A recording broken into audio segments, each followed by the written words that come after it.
Good evening friends, मैं Lokesh Sethia, founder partner SR wealth delight and share market Gurukul. आप सबको मेरे इस चैनल पे स्वागत करता हूं। दोस्तों, हैप्पी होली टू ऑल। आप सबको होली की शुभकामनाएं। कल होली है। आज होली का पहला दिन है और कल हम कलर खेलते हैं। आज है 24 तारीख, 24 मार्च, जिस दिन मैं ये वीडियो रिकॉर्ड कर रहा हूँ 6:10 में। दोस्तों, इस सेगमेंट में हम बात करते हैं निफ्टी आउटलुक। नेक्स्ट वीक के लिए मार्केट आउटलुक क्या है, कौन से सेक्टर में हमें ज्यादा फोकस करना चाहिए, कौन से सेक्टर को अवॉइड करना चाहिए, इन सब चीजों के लिए बात करते हैं। मार्केट वीक क्लोज होने के बाद हमें ये वीडियो नॉर्मली बनाते हैं, सैटरडे या संडे को रिलीज होता है। अभी भी डेट फाइनल नहीं हुआ है दोस्तों, बट कोशिश करेंगे सैटरडे को रिलीज करें। आज संडे है तो आज हम संडे को अल्टीमेटली हम इसको रिलीज करने की पूरी तरह से कोशिश करेंगे। पिछले कुछ दिनों से कुछ वीडियोस हमने कम अपलोड किया है, बिकॉज कुछ फैमिली इशू और साथ में मुझे ट्रैवल भी बहुत ज्यादा कर रहा था मैं। तो इस वजह से भी मैं आप लोगों के लिए कोई वीडियो बना नहीं पा रहा था, उसके लिए माफी जरूर चाहूंगा।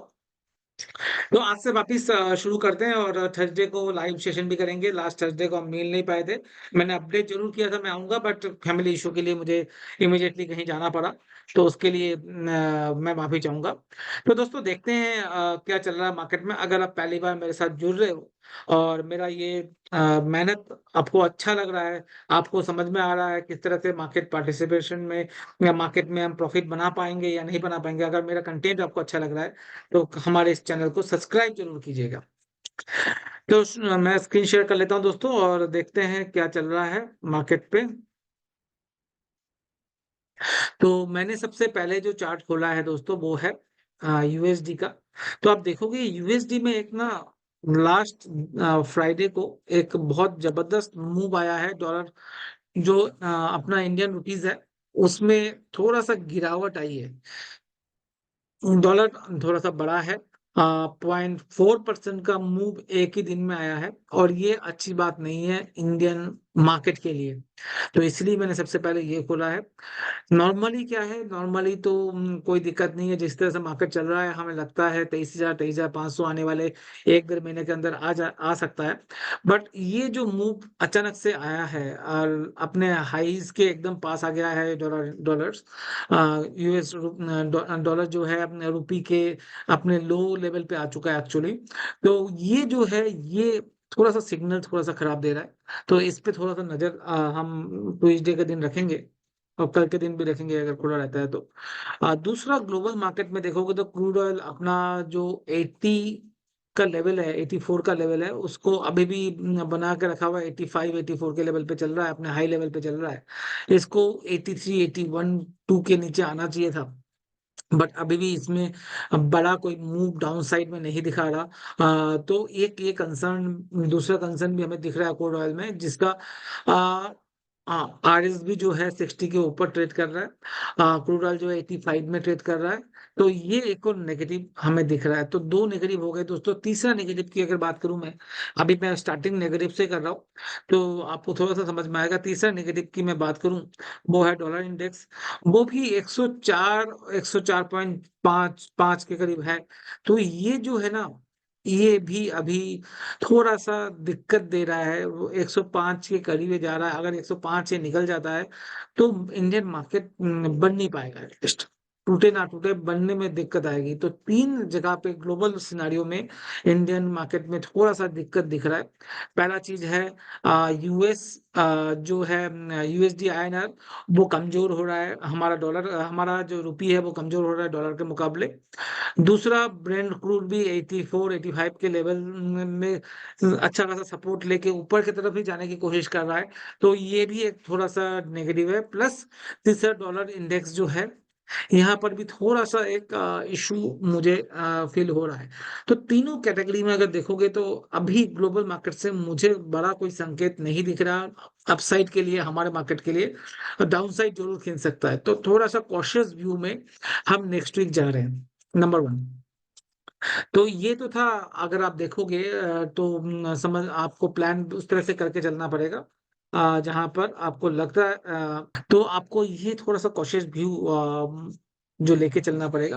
अब मैं थोड़ा सा निफ्टी का चार्ट खोल देता हूँ आप लोगों के लिए। निफ्टी देखते हैं क्या होता है। निफ्टी अगर देखोगे, निफ्टी में क्या हो रहा है पिछले कुछ दिनों से, तो आप देखोगे एक छोटे सा रेंज है, इस रेंज के अंदर ये निफ्टी ट्रेड कर रहा है, जिसका निचले भाई साइज है 21,600 के करीब का, जो साइज 21,650 एक्चुअली, मैं 600 ले रहा हूँ जो डाउन साइड में एक बार में।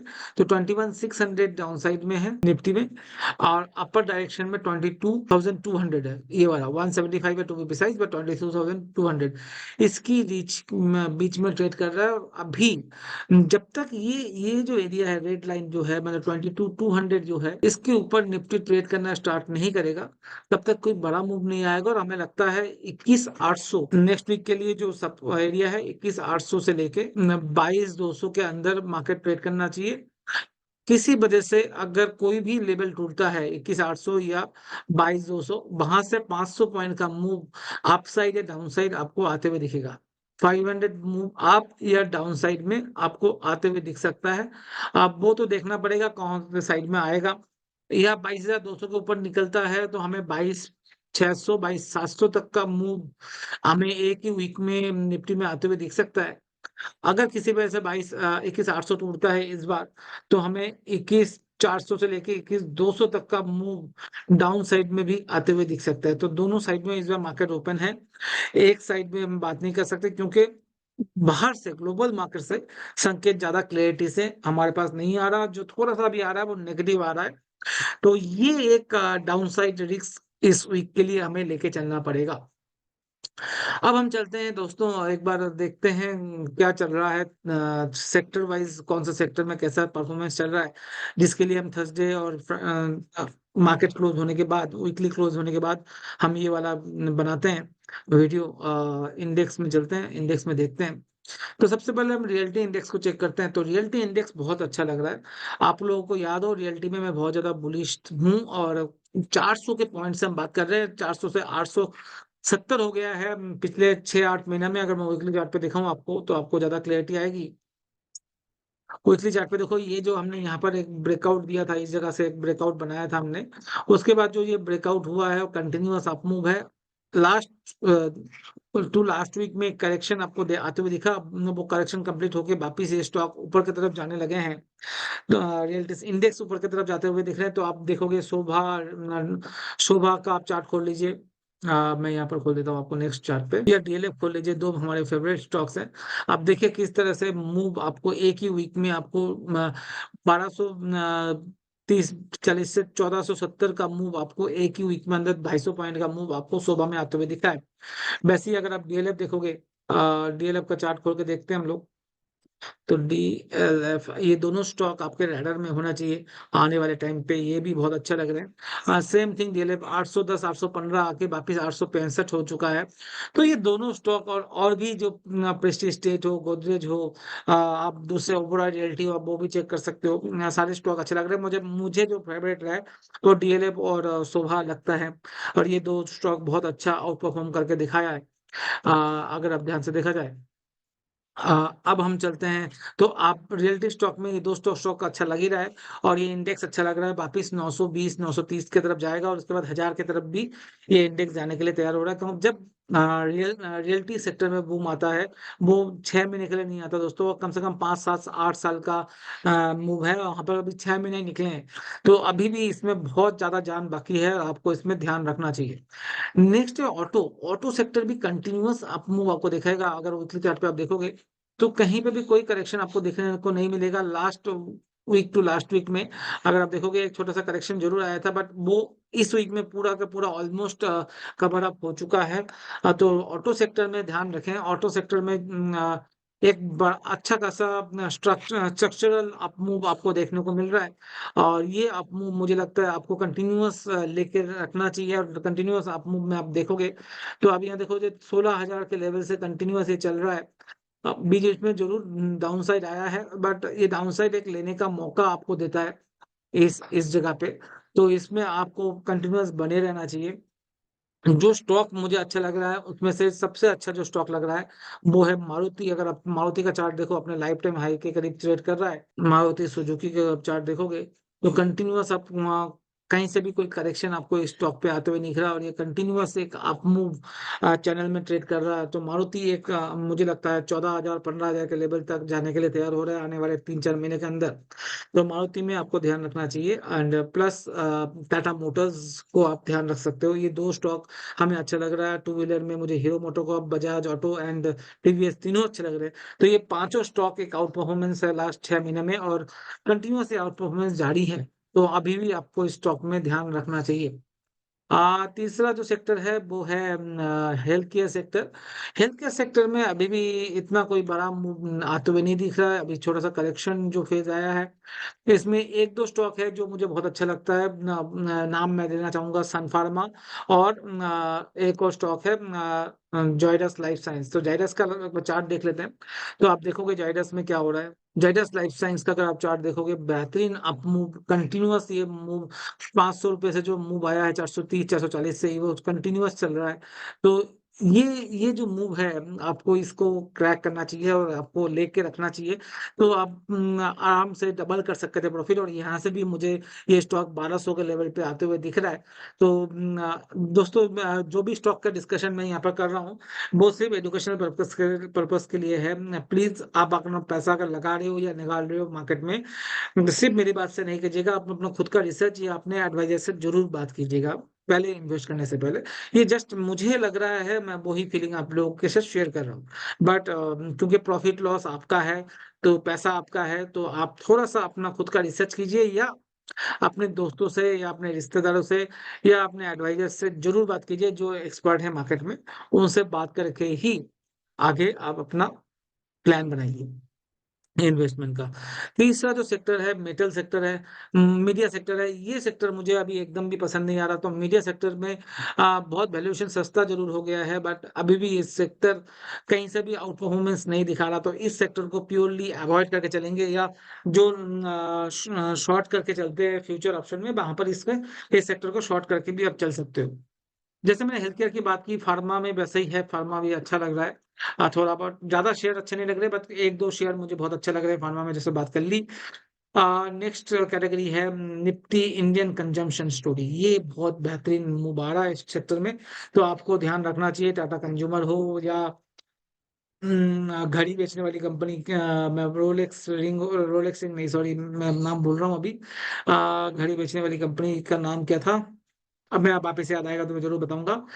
वो कंपनी बहुत अच्छी लग रही है। 2800-2900 के रुपए के बीच में है उसका प्राइस। ये कंजम्पशन बहुत अच्छा मूव आपको आते हुए दिख रहा है। साथ में गाड़ी की जो हम बात करें वो भी इसी सेक्टर में आता है, तो आप वो भी देखिएगा। मेटल सेक्टर में अभी थोड़ा सा अवॉइड करें। मेटल सेक्टर अभी थोड़ा सा, एक नेशनल एल्युमिनियम मुझे अच्छा लग रहा है। इसके अलावा अभी कोई स्टॉक मुझे ज्यादा कोई अच्छा नहीं दिख रहा है। मेटल सेक्टर में आपको इन्वेस्ट करना है तो थोड़ा सा वेट एंड वॉच रखिए और नेक्स्ट टू नेक्स्ट वीक में हम बात करेंगे इसके बारे में। निफ्टी पीएसयू बैंक में तो मैं बुलिश हूँ और मैं काफी दिनों से बुलिश हूँ और आप लोगों को कई स्टॉक के बारे में बात की है। कैनरा बैंक एक टॉपिक में है, बैंक ऑफ बड़ौदा हो सकता है, इंडियन बैंक हो सकता है, एसबीआई हो सकता है। इन सारे स्टॉक पे आपको नजर रखनी चाहिए। एमएनसी इंडेक्स, ये एक ब्रेकआउट जोन आया है इस बार। एमएनसी काफी दिनों के बाद ये जो ब्रेकआउट आपको आते हुए दिखा है एमएनसी में, तो यहाँ पर आपको ध्यान रखना चाहिए। यहाँ से जो स्टॉक जो चलना स्टार्ट किया है, एबीबी हो, थर्मेक्स हो, सीमेंस हो, आप देखोगे एक बेहतरीन मूव आपको दिखा सकता है। तो आने वाले जो 7-10 दिन, 15-20 दिन के लिए है, मुझे लगता है इस सेक्टर में कुमिन्स हो, इस सेक्टर में, इस स्टॉक्स में आपको ध्यान रखना चाहिए जहां पर बड़ा रिटर्न आपको मिलना चाहिए।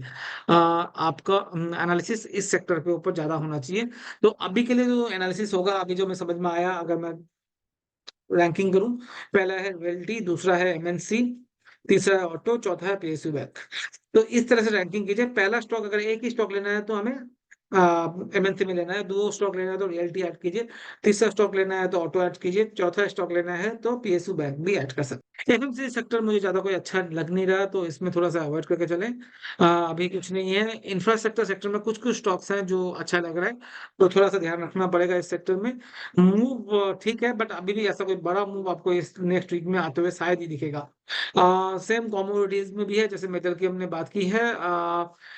फाइनेंशियल सर्विस में भी ज्यादा कोई बड़ा मूव आपको दिख नहीं रहा है। आप देखोगे तो कंटिन्यूअस ये साइडवेज मूव ही आपको पिछले कुछ दिनों से दिखा रहा है।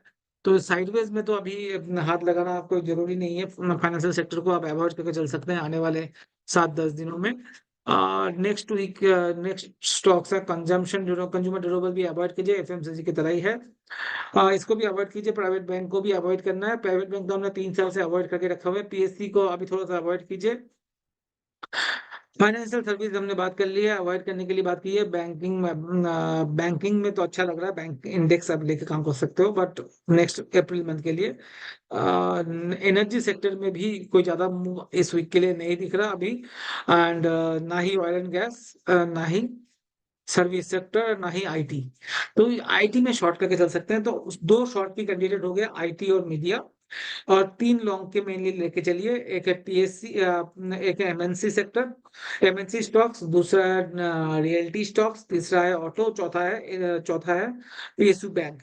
तो ये 4 बाई करने के जोन में है। और 2 जो है आईटी एंड आईटी, क्योंकि अब अच्छा खासा करेक्शन आ चुका है तो थोड़ा सा रिस्की होगा शॉर्ट करना, बट लॉन्ग नहीं करना आईटी में नेक्स्ट वीक में। और प्लस हमें दिख रहा है शॉर्ट साइड में मीडिया सेक्टर। तो ये था सेक्टर वाइज एनालिसिस। कैसा आपको लगा प्लीज कमेंट सेक्शन में जरूर बताइएगा। थैंक यू वेरी मच जुड़ने के लिए और हमें सब्सक्राइब करने के लिए। एक दोस्तों के साथ जरूर हमारे इस चैनल को शेयर कीजिए और ज्यादा से ज्यादा ट्रेडर्स को प्रॉफिटेबल बनाने में हमारे इस मुहिम को आगे बढ़ाइए। Thank you very much.